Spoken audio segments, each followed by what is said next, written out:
ओम शांति। आज बाबा के 13 तारीख के महावाक्य हैं। आज बाबा ने कहा, मीठे बच्चे, आपस में अविनाशी ज्ञान रत्नों की लेन देन करके एक दो की पालना करो। ज्ञान रत्नों का दान करते रहो। आपस में ज्ञान की ही बातें करनी है।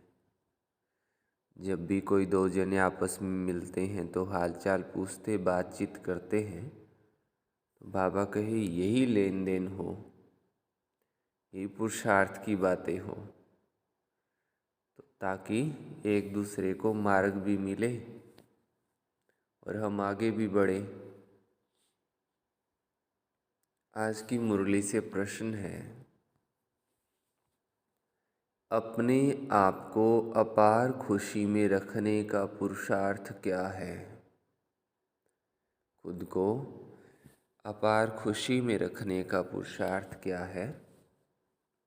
उत्तर है, खुशी में रहने के लिए विचार सागर मंथन करो। खुशी में रहने के लिए विचार सागर मंथन करो। अपने आप से बातें करना सीखो। अगर कर्म भोग आता है तो खुशी में रहने के लिए विचार करो कि ये तो पुरानी जुत्ती है। हम तो 21 जन्मों के लिए निरोगी काया वाले बन रहे हैं। जन्म जन्मांतर के लिए ये कर्म भोग समाप्त हो रहा है। कोई भी बीमारी छूटती है, आफत हट जाती है,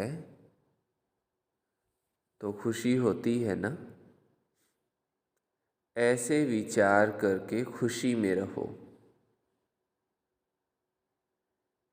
गीत है, माता ओ माता तू सबकी भाग्य विधाता।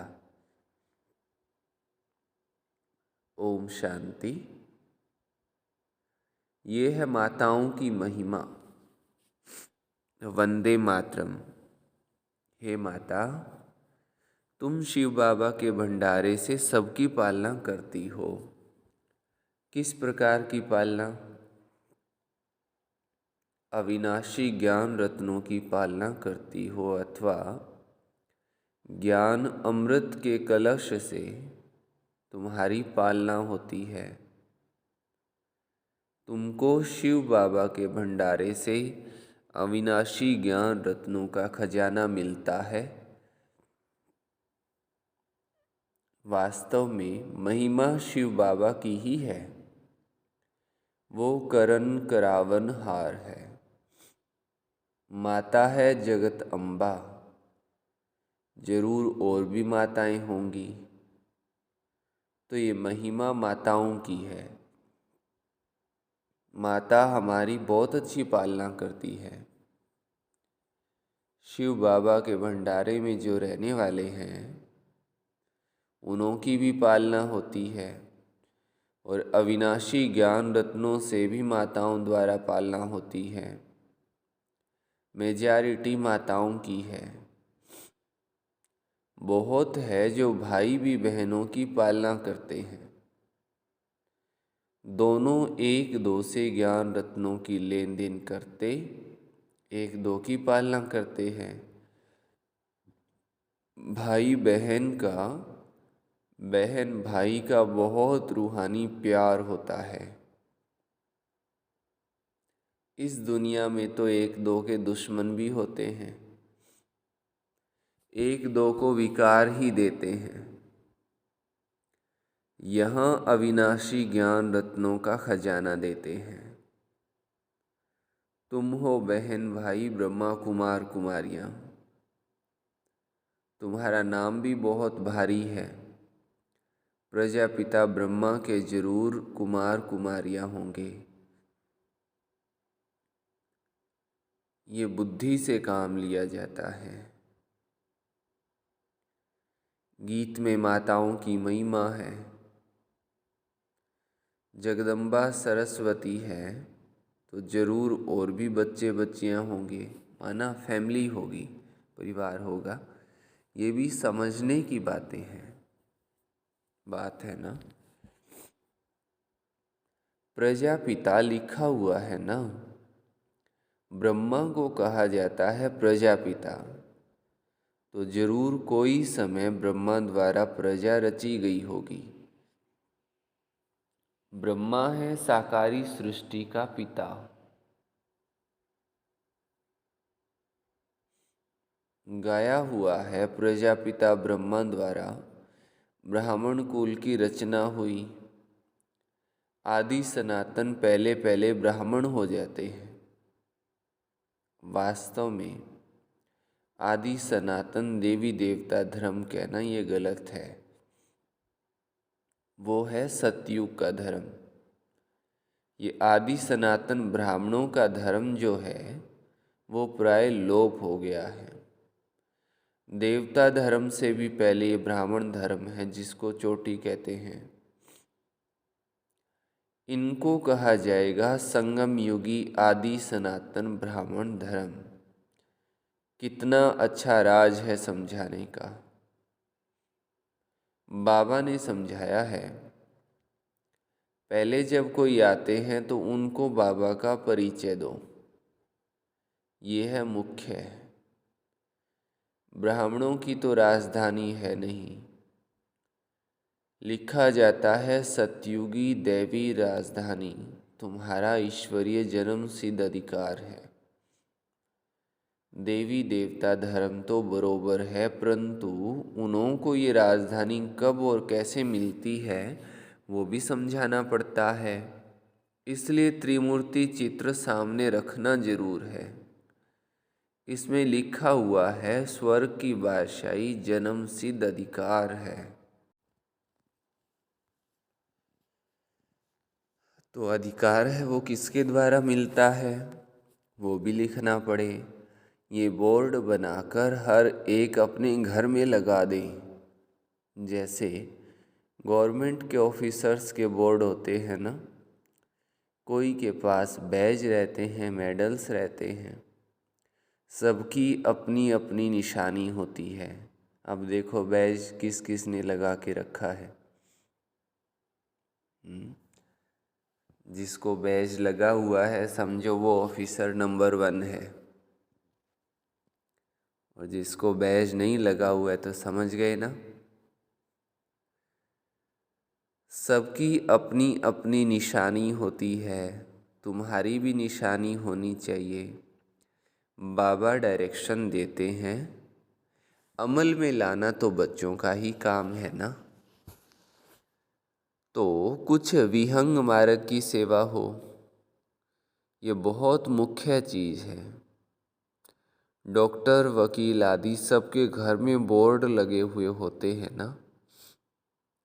तुम्हारा भी बोर्ड लगा हुआ हो कि आकर समझो शिव बाबा ब्रह्मा द्वारा स्वर्ग की बादशाही कैसे देते हैं, तो मनुष्य देखकर वंडर खाएंगे, अंदर आएंगे समझने के लिए।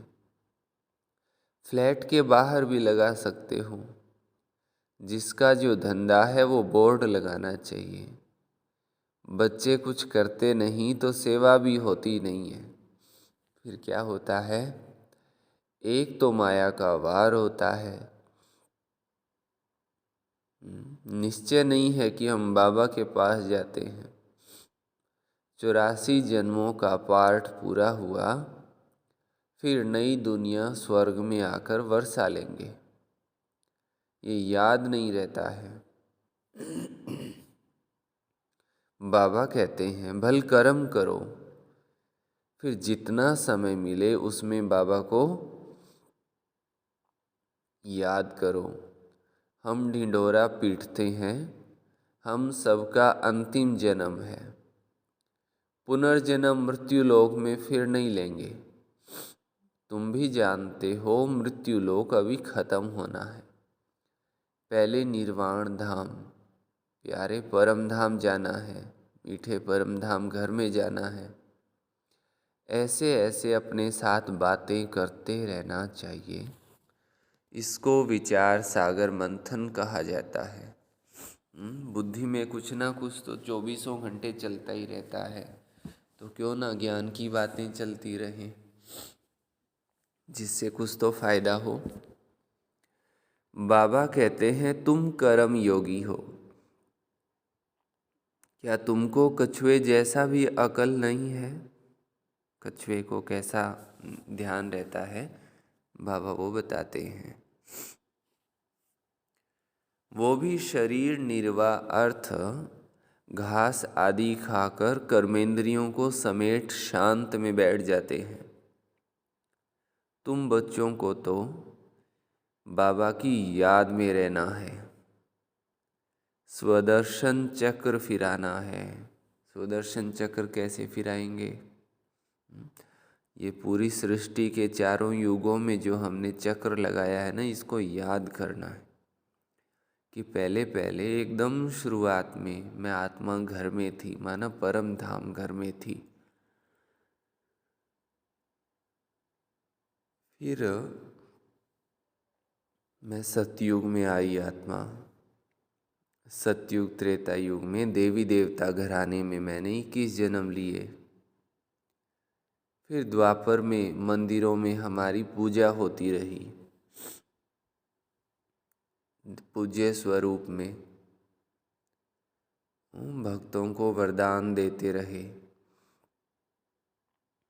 फिर संगम युग में जो है हम आकर के ब्राह्मण बने हैं, बाबा के बच्चे। जाति के ब्राह्मण की बात नहीं है, बुद्धि से ब्राह्मण बने हैं और रोज पढ़ाई पढ़ते हैं, भगवान आकर के पढ़ाते हैं। इस पढ़ाई का रिजल्ट क्या होगा? हम फरिश्ते बनेंगे और फरिश्ते जा कर के वापस अपने घर पहुंचेंगे परम धाम। फिर सतयुग में आएंगे, देवता बनेंगे। ये है स्वदर्शन चक्र।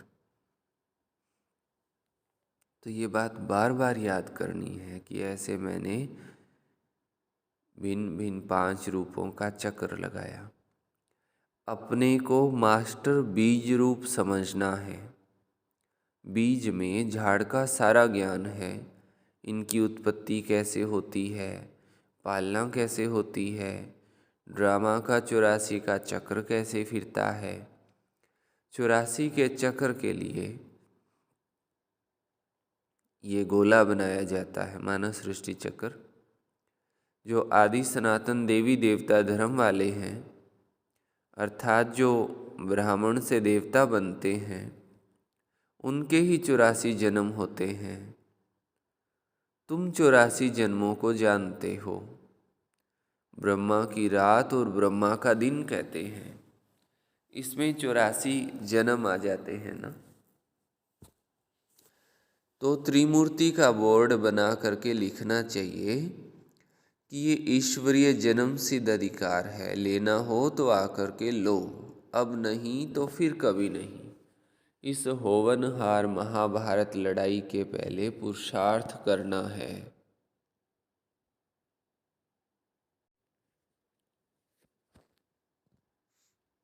ये बोर्ड बनाना बहुत सहज है। चाहे त्रिमूर्ति लगाओ व शिव का लगाओ, नाम परम पिता परमात्मा शिव तो लगा हुआ है। वो है गीता का भगवान। गीता में है ही राजयोग की बातें। तब हम लिखते हैं दैवी स्वराज्य ईश्वरीय जन्म सिद्ध अधिकार है। ये है शिव बाबा और ये प्रजापिता ब्रह्मा, इनके द्वारा वर्षा मिलता है। स्वर्ग में राजा रानी बनते हैं। राम माना शिव क्या देते हैं और रावण क्या देते हैं ये तुम जानते हो। आधा कल्प है राम राज्य और आधा कल्प है रावण राज्य। ऐसे नहीं, परमात्मा ही दुख देते हैं। दुख देने वाला तो रावण 5 विकार है, जो ही विशेष बनाते हैं, पतित बनाते हैं। सतयुग है शिवालय, बच्चों को भिन्न भिन्न प्रकार की समझानी रोज मिलती है, तो खुशी में रहना चाहिए ना। तुम जानते हो शिव बाबा पढ़ाते हैं, ऐसे नहीं कि साकार को याद करना है। शिव बाबा हमको ब्रह्मा द्वारा सहज राजयोग सिखाते हैं। शिव बाबा आते ही हैं प्रजापिता ब्रह्मा में। प्रजापिता ब्रह्मा और किसको कह नहीं सकते। ब्राह्मण भी जरूर चाहिए। बाबा आकर सच बतलाते हैं, और ब्राह्मण कैसे, जाति के ब्राह्मण नहीं, लेकिन बुद्धि से जो ब्राह्मण हो, ब्रह्मा के बच्चे बने हो, वो ब्राह्मण है सच्चे। जाति के ब्राह्मण तो आजकल इतना कोई शुद्ध नहीं रहते हैं, कोई परहेज नहीं करते हैं। पहले के ब्राह्मण कायदे कानून में रहते थे, अभी तो ब्राह्मणों का कोई कायदा कानून नहीं है। बहुत सारे ब्राह्मणों का, सबका तो नहीं कह सकते, लेकिन खाना पीना, रहना सहना, कमाना भी कानून तोड़ करके है। कमाई भी जो करते हैं वो बेकायदे करते रहते हैं। कमाना भी बेकायदे, खाना भी बेकायदे, ऐसा करते हैं। तो गाया भी जाता है, सेकंड में राज्य भाग्य। बच्चे कहते हैं हम शिव बाबा के बच्चे हैं, वो है ही स्वर्ग का रचयिता, तो जरूर हमको स्वर्ग की राजाई देंगे। और क्या देंगे। बाबा कैसा वंडरफुल है। 1 सेकंड में जीवन मुक्ति जनक को मिली, ये भी गाया हुआ है। तुम जानते हो अब हम शिव बाबा के बने हैं। शिव बाबा को जरूर याद करना है। जब बाबा की गोद ली है, जिससे स्वर्ग का वर्षा मिलता है, उनको और वर्षे को याद करना है। जैसे बच्चे धर्म की गोद लेते हैं तो जानते हैं पहले हम फलाने का बच्चा था, अब फलाने का हूँ, उनसे दिल हटती जाएगी, और जिसका बच्चा बना उससे दिल जुड़ती जाएगी। यहाँ भी तुम कहेंगे हम शिव बाबा के एडॉप्टेड बच्चे हैं। फिर उस बाप को याद करने से फ़ायदा ही क्या है। परम प्रिय बाबा इतनी बड़ी संपत्ति देने वाला है। बाबा ही मेहनत करके बच्चों को लायक बनाते हैं। ऐसे बाप को तुम घड़ी घड़ी भूल जाते हो। और तो सब तुमको दुख देने वाले हैं, फिर भी उन्हों को याद करते रहते हो और मुझ बाप को भूल जाते हो। रहो अपने घर में, परंतु बाबा को याद करो। इसमें मेहनत चाहिए, तभी पाप विनाश होंगे। ये तो सारा कब्रिस्तान बनना है। बच्चे मेरे बने, माना विश्व के मालिक बने।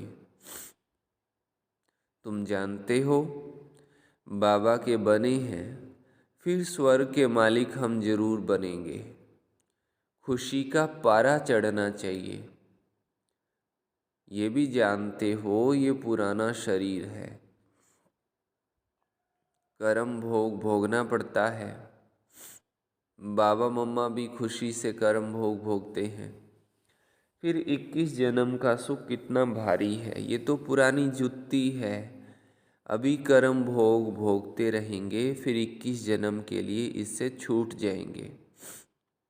कोई बीमारी छूटती जाती है तो खुशी होती है ना। कोई आफत फिर हट जाती है तो खुशी होती है ना। तुम भी जानते हो अब जन्म जन्मांतर की आफतें आ रही है। अभी हम बाबा के पास जाते हैं। ये है विचार सागर मंथन करके पॉइंट निकालना। बाबा राय तो बतलाते हैं ऐसे ऐसे अपने से बातें करो।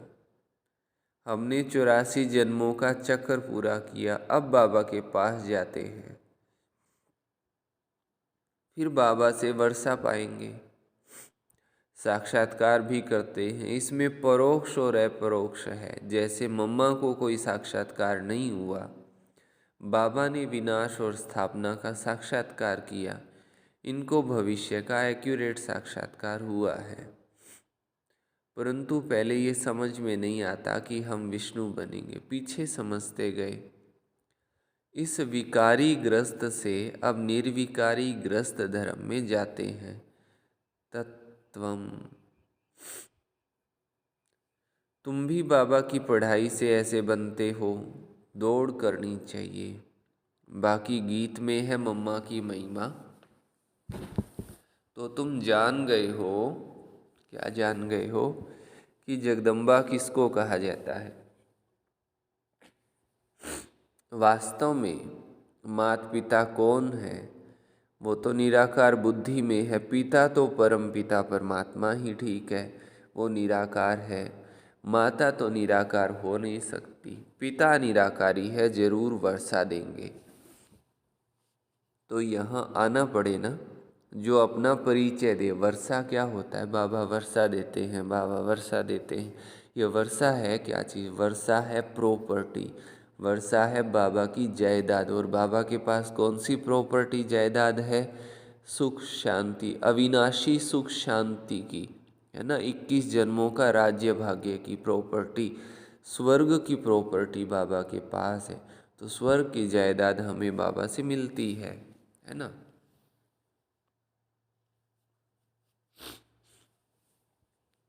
कितनी वंडरफुल बातें हैं। तो यहाँ आना पड़े ना, जो अपना परिचय दे, तो इनको माता पिता बनना पड़े। तो ये बड़ी माता हो गई, दादा है निराकार। कितनी वंडरफुल बातें हैं। दादी तो कोई बन नहीं सकती। ये ब्रह्मा तो मेल हो गया क्योंकि मुख वंशावली है। बाबा कहते हैं कितना गहरा राज है जो समझाता हूँ, कोई के बुद्धि में बैठ नहीं सकता कि माता पिता कौन है। वो समझते हैं कृष्ण के लिए। फर्क सिर्फ ये किया है कि इसको कहा जाता है एकज भूल। कोई तो कारण बनना चाहिए ना। क्या भूल होती है जो भारत इतना दुखी होता है। अभी तुम जानते हो किसने भुलाया, कारण क्या हुआ जो भूल गए। बरोबर माया रावण ने बेमुख किया है। जैसे बाबा करण करावनहार है, वैसे माया भी करण करावनहार है। बाबा करण करावनहार सुखदाता है और माया करण करावनहार दुखदाता है।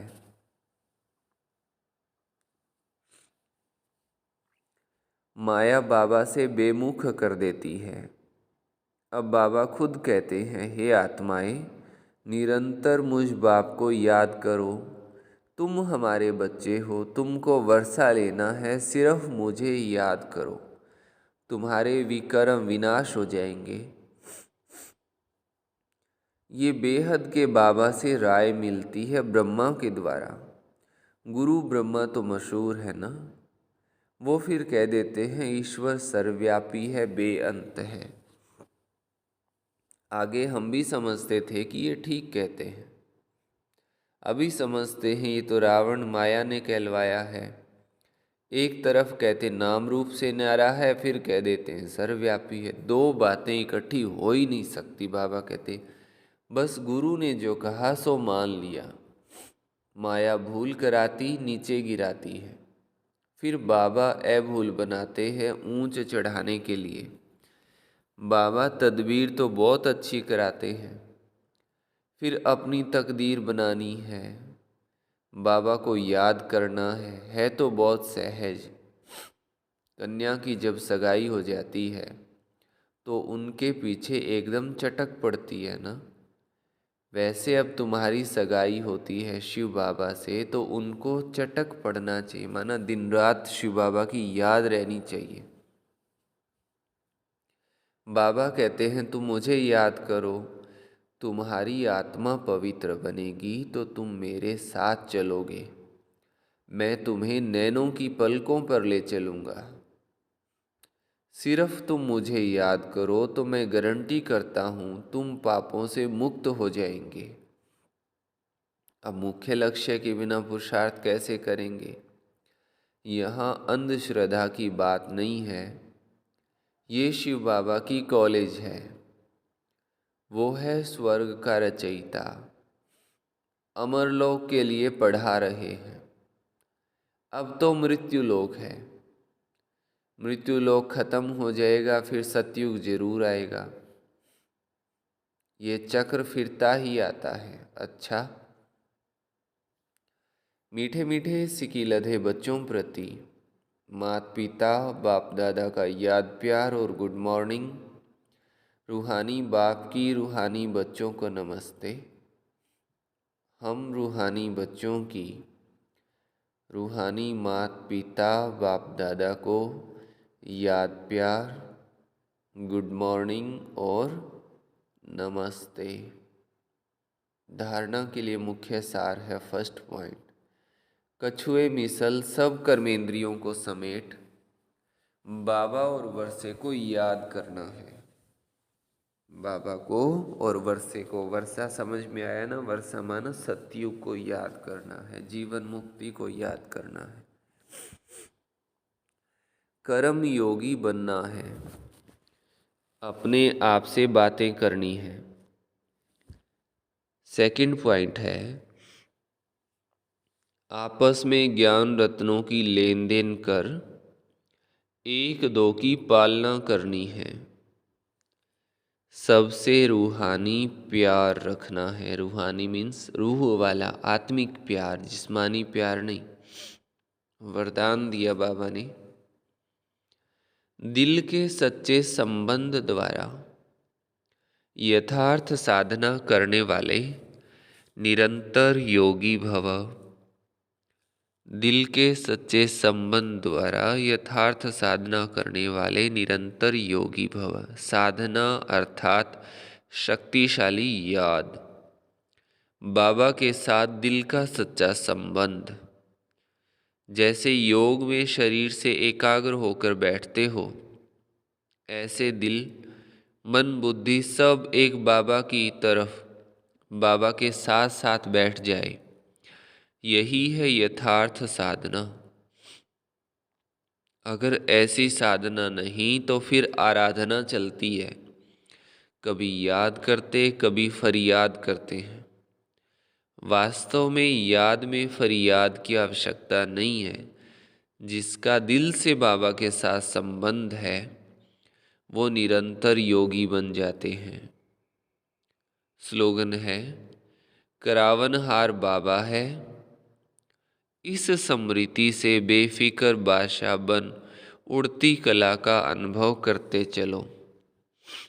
करावनहार बाबा है,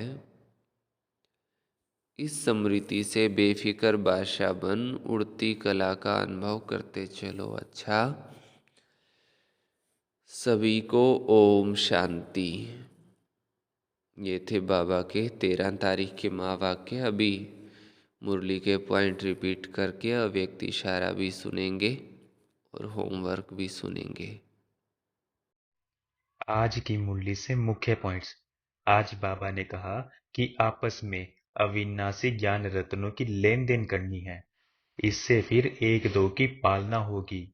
बाबा कहते कि बच्चों का आपस में रूहानी प्यार है, तो बाबा ने विशेष कहा कि ज्ञान रत्नों का दान करते रहो। दुनिया वाले तो एक दो को विकार देते हैं, लेकिन हमें आपस में अविनाशी ज्ञान रत्नों का लेन देन करना है। फिर बाबा ने मुख्य बात कही कि विचार सागर मंथन करना है। विचार सागर मंथन करना माना अपने आप से बातें करना। तो बाबा कहते कि आपस में बात करो। जितना जितना तुम आपस में बात करेंगे उतना फिर अपार खुशी रहेगी। अपार खुशी के लिए बाबा ने एक और बात कही कि बाप हमको भिन्न भिन्न प्रकार की समय समय पर समझानी देते रहते हैं, तो हम बच्चों को अपार खुशी रहनी चाहिए कि स्वयं भगवान हमको डायरेक्शन देते हैं। फिर बाबा ने कहा कि अगर कर्म भोग आए तो खुश रहो, क्योंकि यह पुराना शरीर अब खत्म होने वाला है और फिर हम 21 जन्मों के लिए निरोगी काया वाले बनेंगे। आज बाबा ने माताओं का मान रखते हुए कहा कि माताएं शिव बाबा के भंडारे से, अविनाशी ज्ञान रत्नों से सबकी पालना करती हैं। बाबा ज्ञान का कलश माताओं को देते हैं। माताओं को शिव बाबा के भंडारे से जो अविनाशी ज्ञान रत्नों का खजाना मिलता है, उससे फिर वो सबकी पालना करते हैं। बाबा कहते वास्तव में महिमा तो शिव बाबा की ही है, क्योंकि करण करावनहार तो वो ही है। लेकिन फिर बाबा ने आज माताओं की महिमा करी कि वह सबकी बहुत अच्छी पालना करती हैं। फिर बाबा ने सेवा के लिए विशेष कहा कि कोई भी आए तो पहले पहले उसे बाप का परिचय दो, और फिर उनको ये भी समझाओ कि देवी देवताओं को यह राजधानी कैसे मिलती है।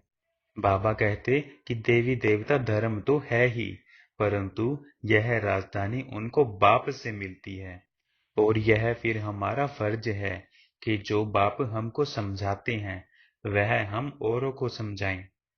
बाबा ने बड़ी मुख्य बात कही कि निश्चय में कमी ना हो। निश्चय कम होने से माया वार कर देती है। निश्चय रखो कि हम बाप के पास पढ़ने आते हैं, फिर हम स्वर्ग में आएंगे। बाबा कहते भल काम करो, लेकिन जितना समय मिले उस समय बाप को याद करना है। आज का अव्यक्त इशारा। फरिश्ता जीवन की विशेषता है, इच्छा मात्रम अविद्या। देवताई जीवन में तो इच्छा की बात ही नहीं। जब ब्राह्मण जीवन से फरिश्ता जीवन बन जाती, अर्थात कर्मातीत स्थिति को प्राप्त हो जाते, तब किसी भी शुद्ध कर्म, व्यर्थ कर्म, विकर्म व पिछला कर्म किसी भी कर्म के बंधन में नहीं बंध सकते। अच्छा, ओम शांति।